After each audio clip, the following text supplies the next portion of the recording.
Cerita ini fakta atau fiksi? Tahun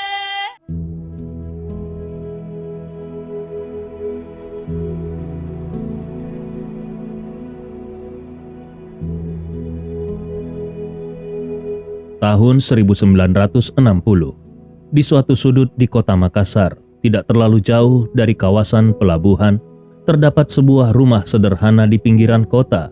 Suasana pagi sudah mulai terasa hidup. Udara segar menyapa wajah Amir saat dia bersiap-siap untuk berangkat ke pelabuhan di Jalan Nusantara. Dari dapur, tercium aroma kopi hangat yang diseduh ibunya, menciptakan suasana yang hangat dan nyaman. Dalam keheningan pagi, Amir mengambil keranjang dagangannya dan meletakkannya di pundaknya dengan hati-hati, siap untuk menghadapi hari baru. Amir berjalan ke arah ibunya yang tengah sibuk menyiapkan sarapan di dapur. "Mak, pamit Kak Nah, mau berangkat ke pelabuhan," ucapnya dengan suara lembut. Ibunya menoleh, senyum hangat terpancar dari wajahnya. "Baik-baik kok di jalan Nak Nah, hati-hati kok," jawabnya sambil memberikan secangkir kopi hangat kepada Amir. Amir mengangguk sebagai tanda pengertian. "Terima kasih, Mak," katanya sambil meneguk sedikit kopi hangat tersebut. Dengan langkah mantap, Amir meninggalkan rumahnya menuju pelabuhan. Setelah beberapa saat, Amir akhirnya tiba di pelabuhan. Suasana ramai dan riuh di pelabuhan tersebut membuatnya semakin bersemangat. Dia segera mencari tempat yang strategis untuk menjajakan barang dagangannya. Amir merasakan udara asin dan tercium aroma laut yang khas begitu kaki-kakinya menginjakkan diri di pelabuhan tersebut. Sejenak dia berdiri memperhatikan keramaian di sekitarnya. Kapal-kapal besar bersandar di dermaga, sementara para pekerja pelabuhan sibuk dengan tugas masing-masing. Amir merasa kagum melihat berbagai aktivitas yang terjadi di pelabuhan ini. Setelah memperhatikan sekitarnya, Amir memutuskan untuk mulai berkeliling dan menjajakan dagangannya. Dia berjalan dengan mantap menghampiri setiap pengunjung dan pelaut yang melewati jalannya. Dengan senyum ramah di wajahnya, Amir menawarkan dagangannya dengan penuh semangat dan keyakinan, berharap bisa menarik perhatian para calon pembeli. Setelah beberapa jam berlalu, matahari mulai meninggi.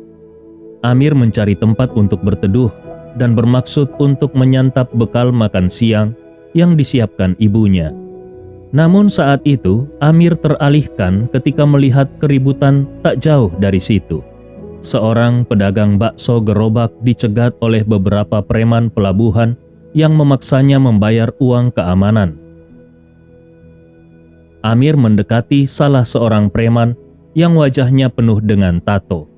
Dia adalah Acok, bos preman yang paling disegani di kawasan pelabuhan di Jalan Nusantara. Dengan tenang, Amir berjalan sambil berkata, "Acok, apa yang lagi nu bikin di sini?" Acok yang awalnya tidak menyadari kedatangan Amir, terkejut mendengar suara di belakangnya. Dia berbalik dan tertegun mengetahui itu adalah Amir. "Oh, kita palem bos." Tidak ji bos, cuma menyapa kawan lama." "Tabe bos Amir, kami pergi dulu." Tanpa banyak bicara, Acok memerintahkan semua anak buahnya untuk pergi meninggalkan pedagang bakso itu. Amir hanya tersenyum melihat Acok dan rombongannya bergegas menjauh ketakutan. Pedagang bakso itu tertegun melihat apa yang terjadi. Acok yang dikenal sebagai bos preman paling disegani di pelabuhan Nusantara bisa bersikap begitu sopan dan tidak berdaya di depan seorang pedagang asongan. Pedagang bakso itu menatap rombongan preman itu pergi menjauh dengan tergesa-gesa, dan saat pedagang bakso itu berbalik hendak berterima kasih kepada Amir yang sudah menolongnya, dia menemukan bahwa pedagang asongan itu sudah tidak berada di tempatnya yang semula. Entah kemana perginya dalam waktu yang sesingkat itu. Sesaat kemudian, Amir yang akhirnya menemukan tempat untuk berteduh mulai menikmati bekal makan siangnya. Setelah suapan terakhir, dia melanjutkan merapikan kotak makan siang yang telah kosong. Amir yang kemudian hendak melanjutkan keliling menjajakan dagangannya, melihat sebuah kapal besar yang baru saja tiba di pelabuhan, dengan desain yang berbeda dari kapal-kapal lain yang pernah dia lihat. Tidak ingin melewatkan kesempatan, dia mendekati petugas kapal yang berjaga di sekitar dan meminta izin untuk masuk ke kapal tersebut guna menawarkan dagangannya kepada awak kapal di dalamnya. Dengan ramah, petugas kapal mengizinkannya dan memberikan arahan ke kapal yang baru saja datang. Dengan langkah mantap, Amir memasuki kapal yang tidak pernah dia kunjungi sebelumnya, siap untuk menawarkan dagangannya kepada awak kapal. Dagangan Amir dengan cepat laris di kapal tersebut. Para awak kapal menyambutnya dengan antusiasme dan tertarik dengan barang dagangannya yang berkualitas.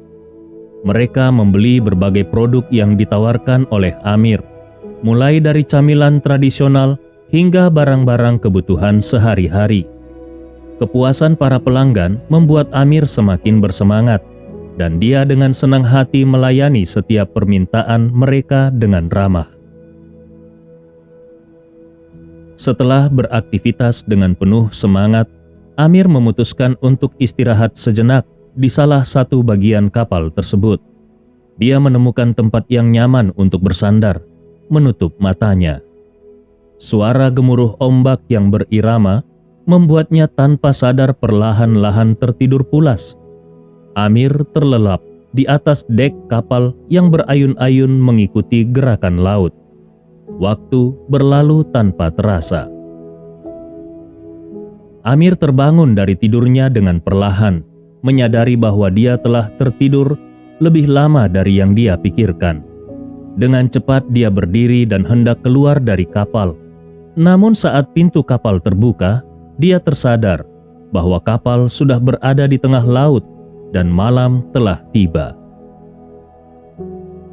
Gelapnya malam dan gemuruh ombak yang memecah di sekitar kapal membuatnya merasa terkejut dan sedikit cemas. Dalam kepanikannya, Amir mencoba mengingat dan merenungkan apa yang harus dilakukannya selanjutnya.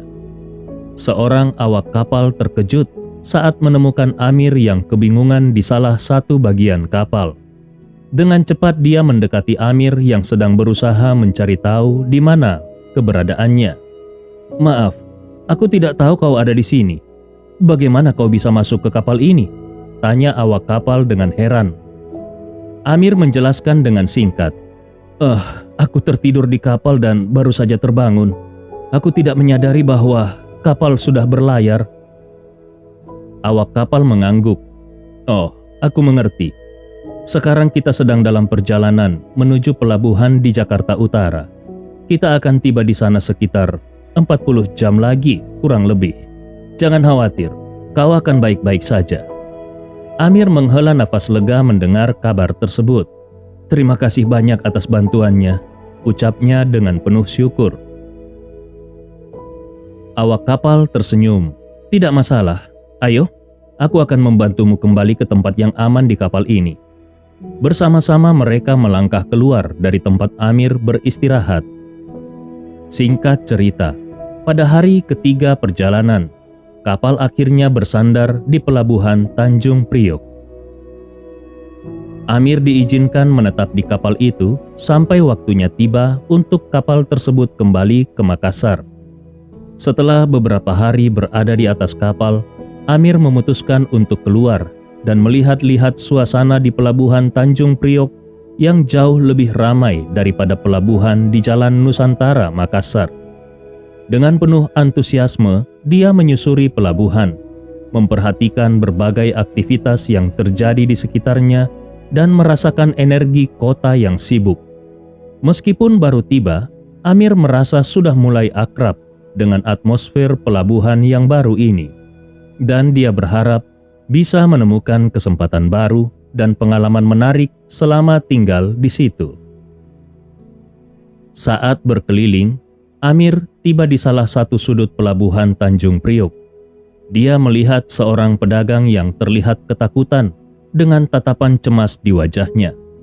Beberapa preman pelabuhan sedang memaksanya untuk menyerahkan uang hasil dagangannya dengan intimidasi. Amir merasa iba melihat situasi tersebut dan langsung melangkah mendekati mereka. Amir mendekati preman-preman tersebut dengan langkah mantap. "Hei, apa yang sedang terjadi di sini?" tanyanya sambil mengangkat alis, menunjukkan ketegasannya namun tetap tenang.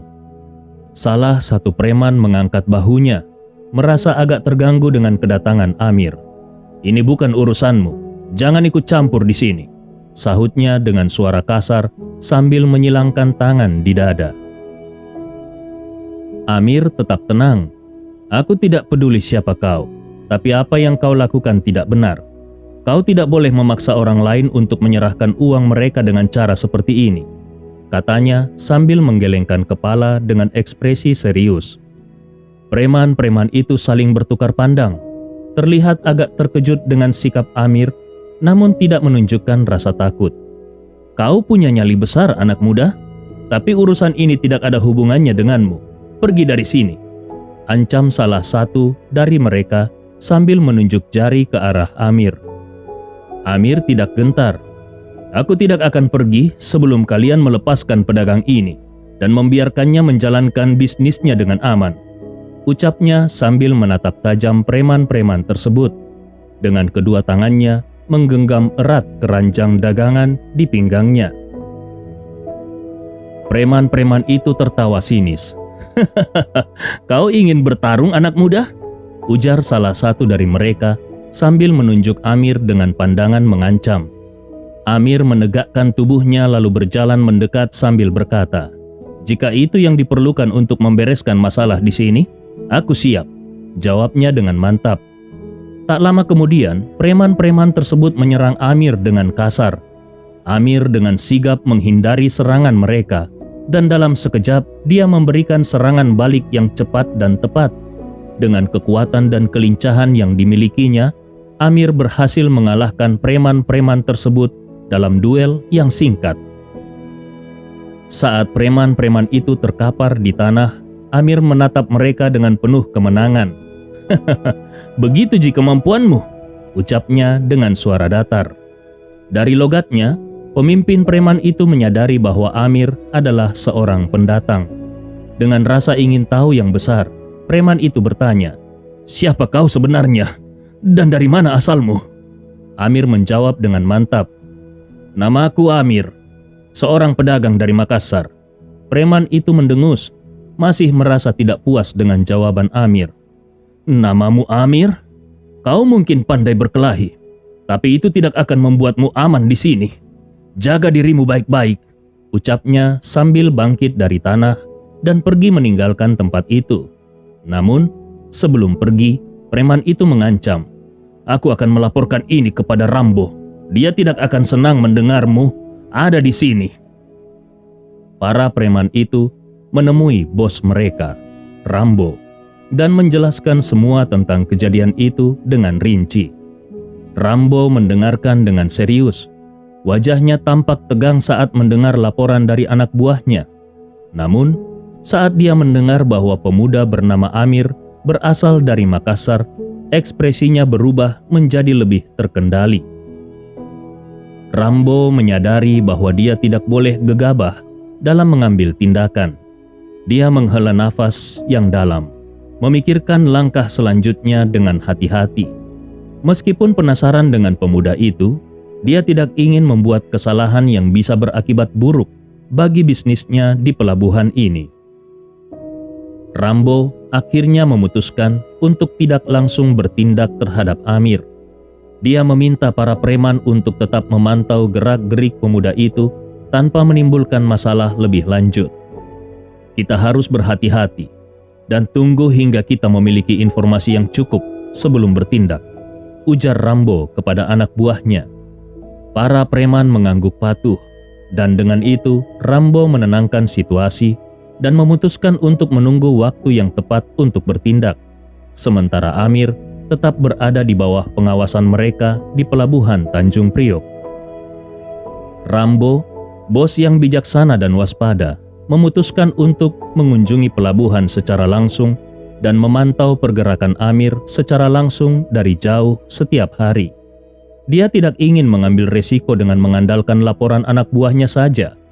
Dengan melihat langsung, dia bisa mendapatkan gambaran yang lebih akurat tentang siapa sebenarnya Amir dan apa tujuannya di pelabuhan tersebut. Setiap hari Rambo berada di tempat yang strategis, memperhatikan dengan seksama setiap langkah yang dilakukan oleh Amir. Dari balik jendela mobilnya atau dari tempat persembunyian yang tidak terlihat, dia mengamati dengan cermat gerak-gerik pemuda tersebut, mencari tahu apakah dia merupakan ancaman nyata bagi keamanan bisnisnya di pelabuhan ini. Setelah mengamati selama 2 hari, pada hari ketiga, Rambo memutuskan untuk mengambil langkah lebih lanjut. Dia mengutus salah satu anak buahnya untuk menemui Amir dan menyampaikan pesan ajakan untuk bertemu di malam hari. Anak buah Rambo mendatangi Amir dengan hati-hati, berusaha tidak menimbulkan masalah. Dengan sikap yang waspada, dia menyampaikan pesan dari bosnya dengan jelas dan singkat. Bos Rambo mengundangmu untuk bertemu dengannya di malam hari. Dia ingin berbicara tentang beberapa hal, ujarnya dengan nada yang tenang namun berhati-hati. Mendengar apa yang disampaikan utusan Rambo, Amir berkata, "Ada apa sebenarnya? Apa maksud dan tujuan pertemuan ini?" Tanyanya dengan suara yang tenang. Preman tersebut menatap Amir dengan sikap yang agak cuek, namun tetap menjawab dengan tegas, "Bos Rambo ingin bertemu denganmu untuk membicarakan beberapa hal terkait dengan keamanan di pelabuhan ini. Dia ingin mendengar langsung dari mulutmu tentang kedatanganmu dan tujuanmu di sini." Amir mengangguk, mencoba memahami alasan di balik pertemuan tersebut. "Sampaikan ke bosmu. Aku akan menerima undangannya untuk bertemu. Dan beritahu juga dia bahwa aku datang ke sini tanpa punya niat untuk menciptakan masalah atau mengganggu di pelabuhan ini," ucapnya dengan tegas. Preman tersebut mengangguk. "Baiklah, aku akan sampaikan pesanmu kepada bos Rambo. Dia akan memberitahumu lebih lanjut tentang apa yang dia inginkan dalam pertemuan malam ini." Dengan itu, mereka berpisah, meninggalkan Amir dengan pikiran yang berputar tentang apa yang mungkin akan terjadi dalam pertemuan dengan Rambo nanti malam. Malam hari pun tiba. Amir datang menemui Rambo di tempat yang ditentukan, menghadapnya dengan sikap yang teguh namun tetap penuh hormat. Rambo duduk di tengah kegelapan malam, menatap Amir dengan tatapan yang tajam namun penuh perhatian. "Selamat malam. Terima kasih atas undangan ini," sapa Amir dengan suara yang tenang namun penuh keseriusan. Rambo membalas sapaan Amir dengan anggukan singkat. "Selamat malam, Amir. Terima kasih telah datang," jawabnya dengan suara yang tenang namun penuh otoritas. Rambo kemudian melanjutkan dengan bertanya, "Aku dengar kau melumpuhkan anak buahku. Kau cukup hebat, bisa melakukan itu seorang diri. Mengapa kau menyerang anak buahku, Amir?" Amir menjawab dengan tenang, "Aku tidak menyerang mereka tanpa alasan. Aku melihat mereka memaksa pedagang kecil untuk memberikan uang secara paksa. Aku hanya bertindak untuk melindungi orang yang lemah dan teraniaya." Rambo mendengarkan penjelasan Amir dengan serius, mencoba memahami alasan di balik tindakan tersebut. Dia menimbang-nimbang kata-kata Amir dengan hati-hati, menyadari bahwa mungkin ada lebih dari sekedar pertemuan biasa di balik kedatangan Amir di pelabuhan ini. Rambo memperingatkan Amir dengan suara yang serius, "Aku menghargai keberanianmu. Namun aku tidak akan mentolerir tindakan sembrono di wilayah kekuasaanku." Amir mendengarkan peringatan tersebut dengan hati-hati. Menyadari bahwa dia telah menarik perhatian bos preman pelabuhan ini. Meskipun demikian, dia tidak menunjukkan tanda-tanda ketakutan. "Aku mengerti. Namun tidak akan ada asap jika tidak ada api, bukan? Aku hanya bertindak sebagai respon terhadap tindakan yang aku lihat. Aku tidak akan menciptakan masalah jika tidak dihadapkan pada situasi yang memerlukan tindakan," jawab Amir dengan tenang. Rambo mulai sedikit gelisah mendengar kata-kata Amir.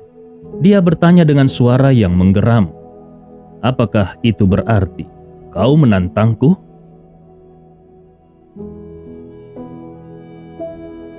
Dengan mantap Amir menjawab, "Jika tindakanku dianggap sebagai tantangan, maka sebagai seorang laki-laki yang di tubuhnya mengalir darah orang Goa Makassar, aku tidak takut dengan konsekuensi apapun." Rambo menatap Amir dengan ekspresi yang serius. Mendengar jawaban Amir bahwa dia berasal dari Makassar, Rambo tersadar akan sebuah kenangan yang telah lama terpendam dalam ingatannya. Dia teringat dengan jelas tentang kisah bertahun-tahun yang lalu ketika dia dan beberapa anak buahnya datang ke Makassar dengan niat untuk menaklukkan pelabuhan di sana. Kenangan itu membuat Rambo terdiam sejenak, memikirkan kembali perjalanan yang berat dan pertempuran yang sengit di pelabuhan Makassar. Dia mengingat kembali betapa sulitnya menghadapi para preman setempat dan betapa kuatnya tekad mereka untuk mempertahankan wilayah mereka. Saat itu, pasukan Rambo terlibat dalam pertempuran sengit dengan pasukan preman pelabuhan Makassar yang dipimpin oleh seorang pemuda bernama Aco, yang wajahnya penuh dengan tato, yang memancarkan aura ketegasan dan keberanian. Pertempuran itu menjadi puncak dari perseteruan antara dua kekuatan besar di dunia premanisme, dengan masing-masing pihak menggunakan senjata tajam sebagai alat utama pertarungan. Pasukan Rambo bertempur dengan gagah berani menggunakan parang. Mereka dengan keahlian dan ketangguhan yang luar biasa melakukan pertempuran. Mereka berdiri kokoh di medan perang, siap untuk menghadapi segala tantangan yang dilemparkan oleh lawan mereka. Di sisi lain, pasukan Aco tak kalah berani, bersenjatakan badik yang merupakan senjata tradisional Makassar yang mematikan. Mereka bertempur dengan keberanian dan keahlian yang sama, membela wilayah mereka dengan setia dan tidak kenal takut. Dalam gemuruh pertempuran yang keras, darah dan keringat bercampur menjadi satu, menciptakan pemandangan yang mencekam, namun juga membangkitkan semangat juang yang menggebu. Dan di tengah-tengah pertarungan itu, Rambo dan Aco bertemu dalam duel 1 lawan 1 yang legendaris, yang hasilnya akan menjadi penentu nasib dari perseteruan mereka yang panjang. Badik Aco yang berwarna kuning keemasan beradu dengan parang Rambo dalam serangkaian pertarungan yang mendebarkan pada malam berdarah itu. Setiap pertemuan kedua senjata itu menciptakan suara dentingan yang keras, memecah keheningan malam, sementara percikan api tercipta dari benturan logam yang memenuhi udara dengan aroma besi yang tajam. Ketika badik dan parang bertemu, energi yang melimpah dari kedua pemimpin tersebut terpancar dengan kuat, menciptakan gelombang kekuatan yang terasa di sekitar medan pertempuran. Setiap gerakan mereka penuh dengan keahlian dan keberanian, dan setiap serangan memiliki tujuan yang jelas untuk mengalahkan lawan mereka dan memenangkan pertempuran yang sengit ini. Setelah sekian lama, pasukan Rambo terdesak mundur. Langkah mereka terhenti oleh serangan bertubi-tubi dari pasukan Aco yang begitu gigih. Meskipun mereka berjuang dengan segenap kekuatan yang mereka miliki, namun akhirnya terpaksa mereka terpukul mundur. Dengan hati yang berat, mereka bergegas lari memasuki kapal dan mengunci kapal dari dalam. Menelan kekalahan yang pahit dalam pertempuran malam itu, kapal mereka meninggalkan pelabuhan Makassar dalam kegelapan malam, membawa beban kekalahan yang berat dan penuh pertimbangan.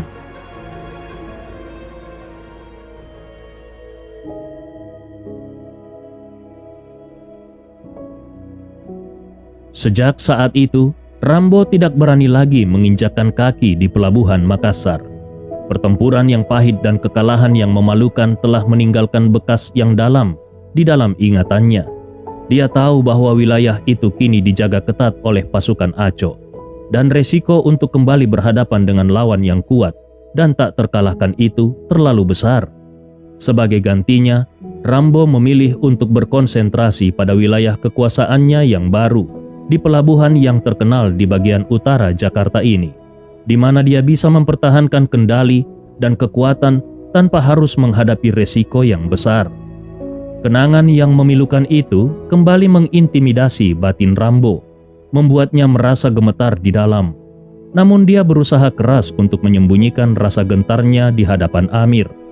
Bagaimanapun juga, dia adalah bos preman yang tangguh dan tidak boleh terlihat lemah di hadapan siapapun, termasuk di hadapan pemuda asal Makassar ini. Meskipun batinnya gemetar, dia menunjukkan ekspresi yang tenang dan berwibawa, menekankan pada dirinya sendiri bahwa situasi sekarang berbeda. Amir bukanlah Aco, dan pelabuhan Tanjung Priok bukanlah pelabuhan di Makassar. Dengan gerakan yang tegas dan mantap, Rambo mencoba membuat Amir gentar dengan mengeluarkan sebilah parang dari balik jaket kulit hitam yang dipakainya. Dia sengaja menunjukkan senjata itu dengan sikap yang mengintimidasi, ingin menegaskan dominasinya sebagai bos preman di pelabuhan Tanjung Priok. Dia menatap Amir dengan mata yang tajam, memperlihatkan bahwa dia tidak takut untuk menggunakan kekerasan jika diperlukan.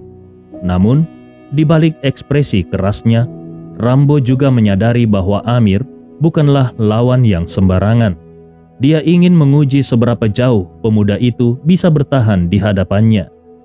Dengan senjata yang digenggam erat dalam genggaman tangannya, Rambo menunggu dengan tenang, ingin melihat reaksi Amir terhadap ancaman yang dia tunjukkan.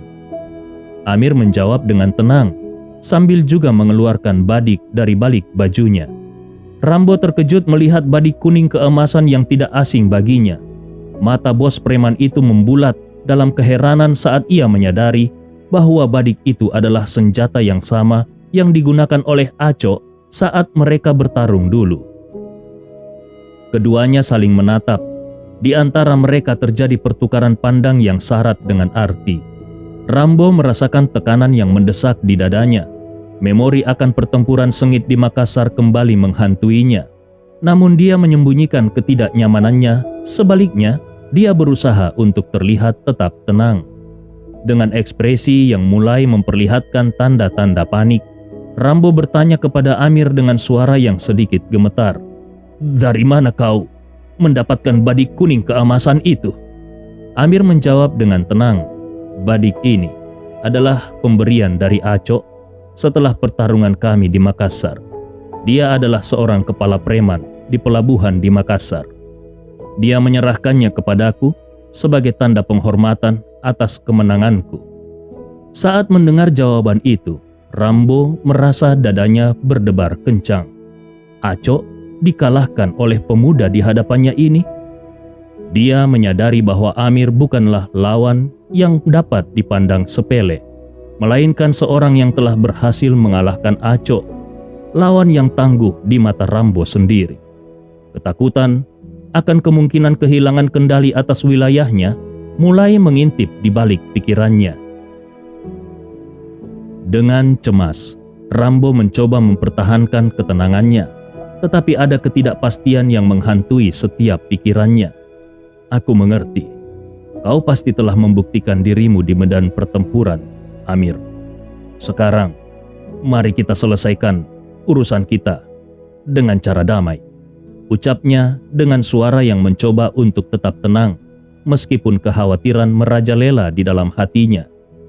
Amir menyadari ketakutan yang samar-samar dari sikap Rambo. Dia tidak mengerti mengapa Rambo tampak terkejut setelah melihat badik di tangannya. Namun, dia memperhatikan bahwa ada sesuatu yang mengganggu bos preman itu, dan itu menimbulkan rasa waspada di dalam dirinya. Mendengar Rambo mengurungkan niatnya untuk bertarung, Amir merasa sedikit tenang. Baginya, menghindari pertarungan adalah langkah yang bijak di suatu situasi seperti ini. Namun, dia juga tahu bahwa badik yang sudah dikeluarkan tidak pantas dimasukkan kembali tanpa hasil yang jelas. Itulah sebabnya dia berkata, "Badik yang sudah dikeluarkan tidak pantas dimasukkan kembali tanpa merasakan darah." Setelah mendengar kata-kata Amir, Rambo mengerti bahwa itu adalah bagian dari budaya di Makassar. Bagi mereka, sebuah senjata tidak layak kembali ke sarungnya tanpa mencicipi pertempuran, karena itu adalah lambang keberanian dan kehormatan. Dalam pandangan mereka, seorang kesatria lebih baik mati di medan perang daripada pulang tanpa kepastian menang. Akhirnya dengan hati yang cemas, Rambo mengambil langkah yang sangat langka baginya. Dia meminta maaf kepada Amir. Tindakan ini bukan hanya merupakan penegasan kepada Amir sebagai pihak yang menang, tetapi juga sebagai pengakuan atas nilai-nilai yang dipegang teguh oleh budaya dan tradisi Makassar. Dengan itu, ketegangan di antara keduanya mereda sedikit, dan kesepakatan damai pun semakin dekat. Amir menerima pengakuan kalah dari Rambo. Namun, sebelum menyarungkan kembali badiknya, Amir mengangkat badiknya dengan hati-hati, dan dengan gerakan yang tegas namun lembut, dia membuat sayatan kecil di telapak tangannya dengan ujung tajam badik itu. Setelah itu, dengan hati-hati, Amir menyimpan kembali badiknya. Gerakan itu dilakukan dengan penuh kehalusan dan keanggunan, menunjukkan bahwa dia adalah seorang yang memiliki kesadaran yang tinggi akan warisan budaya keluarganya.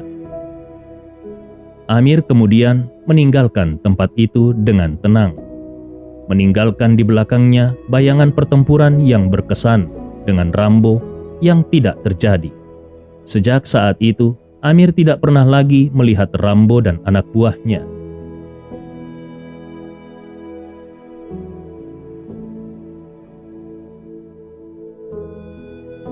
Singkat cerita, Amir kembali ke Makassar. Hari berganti hari, tahun berganti tahun. Waktu pun membentuknya menjadi sosok yang berbeda. Amir tidak lagi muda dan tidak lagi berdagang asongan di pelabuhan. Sebaliknya, dia menjadi pengusaha pemasok barang dagangan bagi para pedagang di sekitar pelabuhan Makassar. Dia membangun kekayaan dan pengaruhnya dengan bijaksana, menggunakan pengalaman dan pengetahuan yang dia dapatkan selama bertahun-tahun. Dan sekarang, dia menjadi pemilik beberapa waralaba Indomaret yang tersebar di kota Makassar. Jadi, cerita ini fakta atau fiksi?